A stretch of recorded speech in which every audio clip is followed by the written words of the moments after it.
जय श्री श्याम। खाटू बाबा के चमत्कार की सीरीज में मैं आज एक और चमत्कार के बारे में बतलाना चाहती हूँ। यह घटना 1986 की है, जो बाबा के एक भक्त के साथ घटित हुई। बाबा का वह भक्त एक स्कूल टीचर था। उसने कुछ प्रॉपर्टी खरीदनी थी, इसलिए वह बैंक से 4 लाख रुपए निकाल कर घर आने के लिए बस में बैठ गया। थोड़ी सी दूर जाने पर ही बस का संतुलन बिगड़ गया और वह नहर में गिर गई। गनीमत यह रही कि नहर में उस समय पानी नहीं था, इसलिए किसी को भी ज़्यादा चोट नहीं लगी।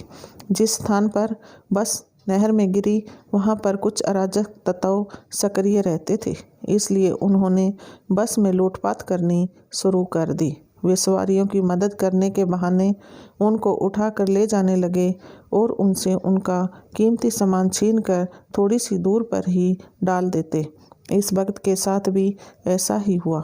जब वह उसको पैसों से भरा थैला छीनने लगे तो वह ज़ोर ज़ोर से बाबा का स्मरण करने लगा और थैले को कस कर पकड़ लिया। फिर पता नहीं ऐसा क्या हुआ कि उस थैले को चोर उससे छुड़ा ही नहीं पाए। काफ़ी देर तक खींचतान होती रही।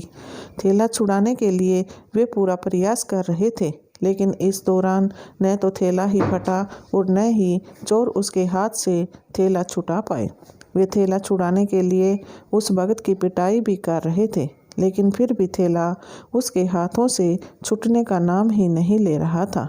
ऐसा लग रहा था मानो वह गोंद की तरह उसके हाथों में चिपक रहा हो। किसी को कुछ भी समझ नहीं आ रहा था कि सारे मिलकर भी उस भगत से थैला नहीं छुड़ा पा रहे थे। काफ़ी देर हो गई। फिर वहाँ पर बचाव दल और पुलिस की गाड़ियाँ पहुँच गई। उन्होंने उन चोरों को पकड़ लिया, लेकिन वह चोर पुलिस के सामने भी यही कह रहे थे कि यह कोई चमत्कार ही था कि हम एक घायल इंसान से भी एक छोटा सा थैला नहीं छुटा पाए। लेकिन उस भक्त को कुछ भी नहीं पता था कि क्या हो रहा है। वह तो आंख बंद करके सिर्फ अपने बाबा को ही ज़ोर ज़ोर से पुकार रहा था। पुलिस ने ही उसको उठाया और पूरी घटना से अवगत करवाया, तो वह हैरान था कि ऐसा कैसे हो सकता है।